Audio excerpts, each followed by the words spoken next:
चलिए इस पर एक क्वेश्चन को सॉल्व कर लेते हैं। उसके बाद हम लोग कुल आंतरिक परावर्तन की ओर बढ़ेंगे। तो एक क्वेश्चन हमारे पास है कि भाई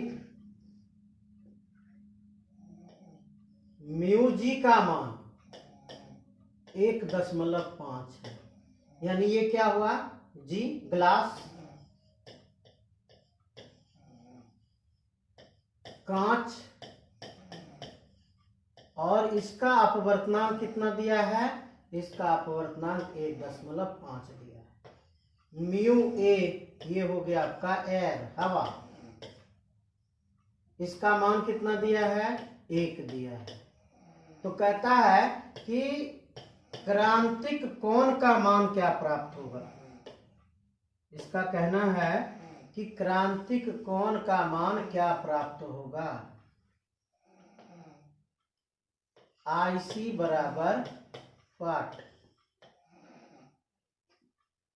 तो अभी हम लोग तुरंत पढ़े कि sine IC equal to mu R by mu D. एक चीज आप ध्यान रखिएगा, इन दोनों का तुलना कर लीजिएगा। अगर दोनों का अपवर्तनांक दिया हुआ रहेगा ना, तो दोनों का तुलना कर लीजिएगा। जो छोटा होगा, जो छोटा होगा वह ऊपर और बड़ा मान नीचे होगा। क्यों होगा? तो आप गौर करके देखिए कि हमेशा जो विरल माध्यम का होता है, विरल का जो अपवर्तनांक होता है ये हमेशा ऊपर होता है, और जो सघन का अपवर्तनांक होता है वो हमेशा नीचे होता है। क्योंकि प्रकाश की किरण हमेशा सघन से विरल की ओर जाती है, किसमें? क्रांतिक कोण की प्राप्ति में। इसलिए इस चीज को ध्यान रखिएगा, ज्यादा दिमाग नहीं लगाना। क्या करना है, सीधा सीधी जो मान आप जिसका अपवर्तनांक कम होगा उसको ऊपर कर देंगे, वो विरल माध्यम हो गया। जिसका अपवर्तनांक अधिक होगा उसको नीचे कर देंगे, वो सघन माध्यम हो गया। आइए सूत्र पे रखते हैं मान, साइन IC इक्वल टू, तो विरल माध्यम का मान 1 है, सघन माध्यम का मान 1.5 है। दशमलव को हटा दिए, आपको अलग से करके दिखाएं। 1.5 है। अब इसको जब हटाएंगे तो 10/15 आएगा। दशमलव हटा दिए, ऊपर 1 0 चला गया। 5 दूनी 10, 5 दिया 15। साइन IC का मान कितना प्राप्त हुआ, 2/3। तो IC बराबर क्या हो जाएगा, साइन को हम दूसरी तरफ ले आएंगे, साइन को हम इस तरफ ले आएंगे। जब आप साइन को इस तरफ लाइएगा तो क्या लिखाता है, sine inverse power -1, sine inverse 2/3 लिखाता है। और इसका मान लगभग कितना होता है, 42 डिग्री अप्रॉक्स, 42 डिग्री अप्रॉक्स लगभग में इसका मान कितना आता है, तो 42 डिग्री। यानी कांच और हवा अगर हो, ऊपर में हवा हो और नीचे में कांच हो, यह दोनों एक अंतरा पृष्ठ से अलग हो, तो इस स्थिति में IC का मान कितना आएगा, 42 डिग्री आएगा। और ये जो कोण IC है, ये IC है, IC का मान 42 डिग्री आएगा। इस स्थिति में जो अपवर्तित किरण होगा वह अंतरा पृष्ठ पर चलना शुरू कर देगा और R का मान कितना डिग्री बनाएगा, 90 डिग्री बनाएगा। आपको हम यही समझाना चाह रहे थे। चलते हैं हम लोग आगे, हम लोग चलते हैं अब कुल आंतरिक परावर्तन पर।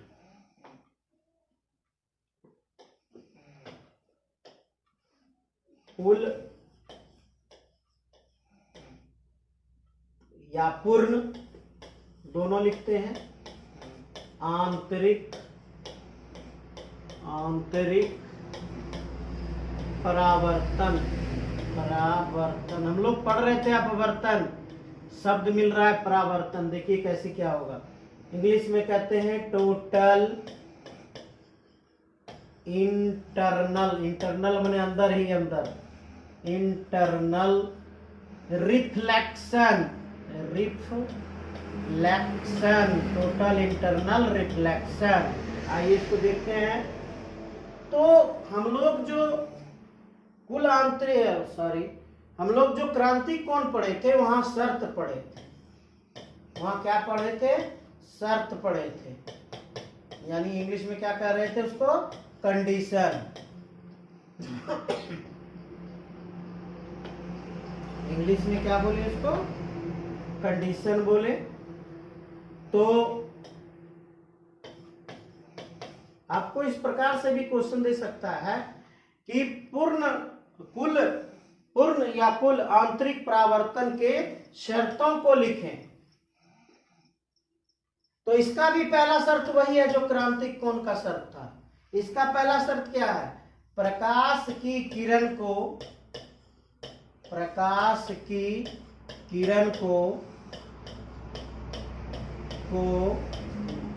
सघन से विरल की ओर जानी चाहिए।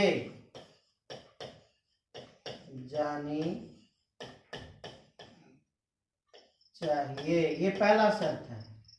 इसका दूसरा शर्त क्या है? वही इंपॉर्टेंट शर्त, इसको तो हम लोग क्रांतिक कोण में क्रिटिकल एंगल में पढ़ ही लिए। अब दूसरा शर्त क्या है? कुल आंतरिक परावर्तन आएगा तो हमको दूसरा शर्त मिलेगा। क्या मिलेगा? कि जो आपतन कोण का मान है, आपतन कोण I ग्रेटर देन क्रांतिक कोण होना चाहिए, तब आपको कुल आंतरिक परावर्तन दिखेगा। हम लोग क्या क्या वहां देखे थे? ये अंतरा पृष्ठ बना लिए थे, ये अभिलंब बना लिए थे, पहला यहीं से डाले थे, इसका नाम I था, अपवर्तन हुआ, इसका नाम R था। दूसरा हमने फिर बनाया, थोड़ा सा बढ़ाया, इसका नाम I1 रखा, अपवर्तन कोण थोड़ा सा और बढ़ गया। तीसरा हमने क्या किया? इसको और बढ़ा दिया, इसका नाम हमने IC रखा, I बराबर IC। आपतन कोण का मान क्रांतिक कोण के बराबर हुआ। तो क्या मिला था? तो हमें मिला था कि जो अपवर्तित किरण होगा वह अपवर्तित किरण स्पर्श रेखीय होगी। वह अपवर्तित किरण कैसी होगी? वह अपवर्तित किरण स्पर्श रेखीय होगी। बिल्कुल यह सतह पर चलना प्रारंभ कर देगा, और जब यह सतह पर चलना प्रारंभ करेगा तो इसका मान 90 डिग्री होगा। R बराबर कितना होगा? 90 डिग्री होगा। लेकिन यहाँ शर्त क्या है? आपतन कोण I का मान IC से बड़ा होना चाहिए। जब हम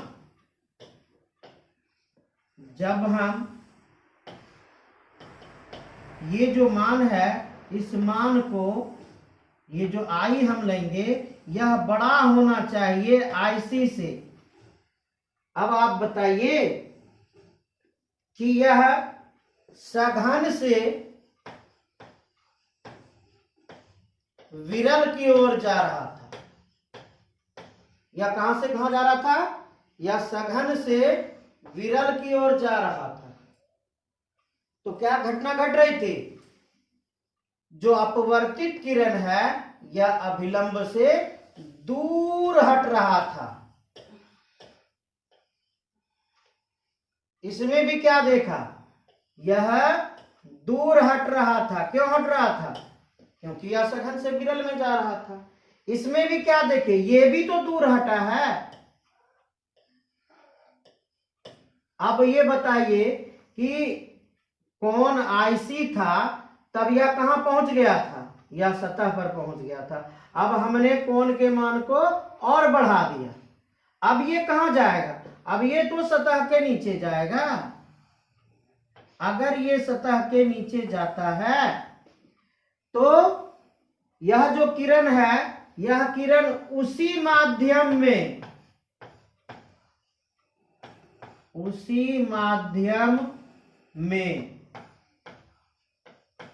लौटता है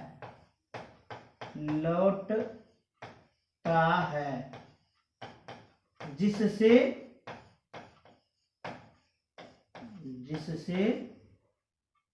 आपतित हुआ था।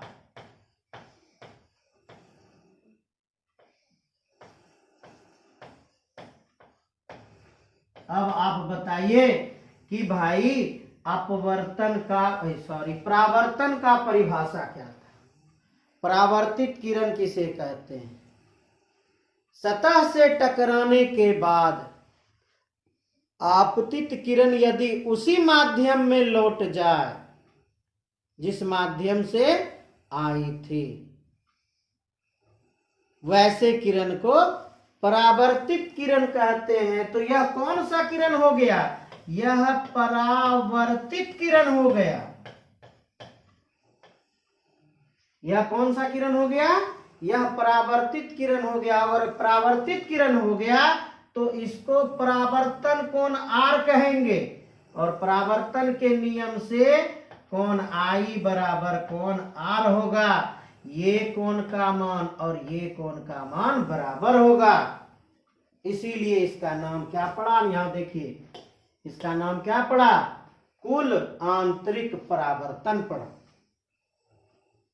इसका मान क्या पड़ा? कुल आंतरिक परावर्तन पड़ा। लेकिन शर्त को देखिए, मान लिया आपतन कोण का मान, जो आपतन कोण आई है उसका मान क्रांतिक कोण से बड़ा होगा, तब ये घटना घटी। तो इसको लिखेंगे कैसे? कहेगा कुल आंतरिक परावर्तन कहते हैं, तो लिखेंगे कैसे?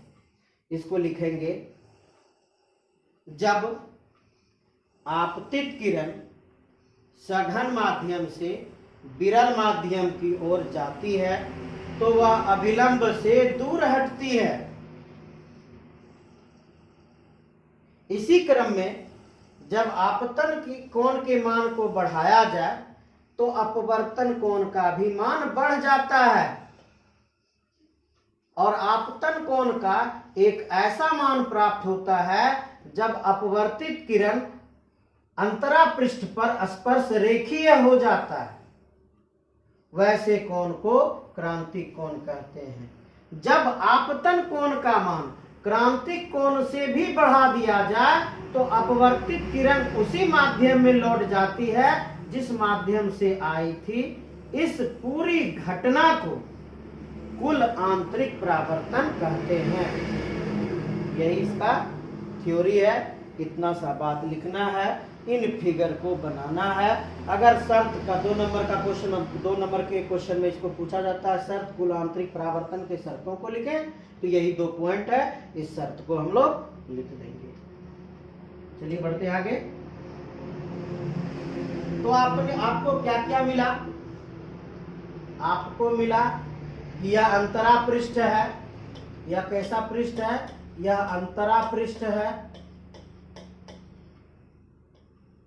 यदि यहां पे हमने क्या किया, एक लंब बना दिया। यदि ये जो कोण है, इस कोण आई का मान अधिक है कोण आईसी से, यानी क्रांतिक कोण से अधिक है, तो क्या घटना घटेगी? डायरेक्ट ये किरण इस माध्यम में लौट जाएगा, कुल आंतरिक परावर्तन हो जाएगा। आई ये आर हो गया, जितना कोण आई होगा उतना कोण आर होगा। काहे भाई? तो परावर्तन के नियम से, परावर्तन के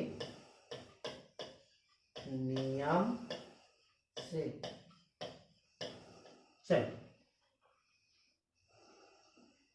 तो इसमें आपने 3 स्थिति देखा। पहला स्थिति क्या देखा? पहला स्थिति क्या था?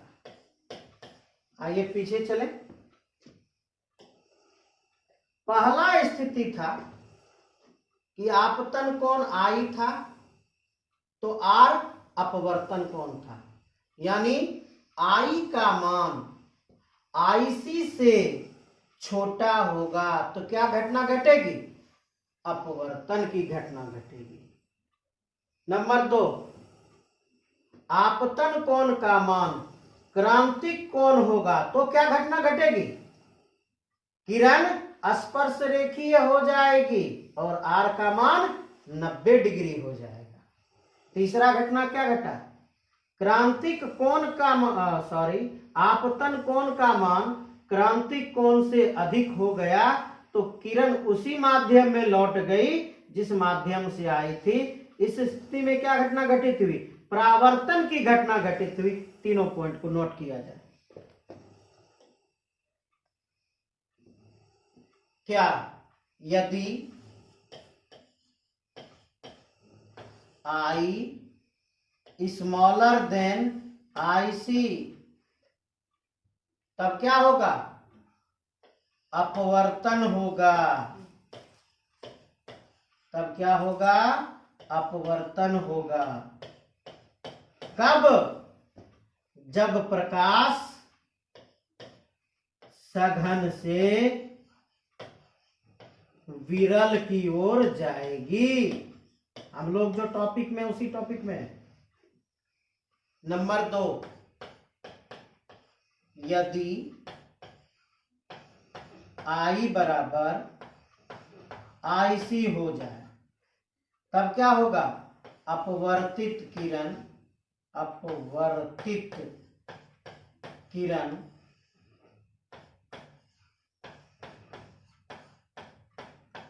अंतरा पृष्ठ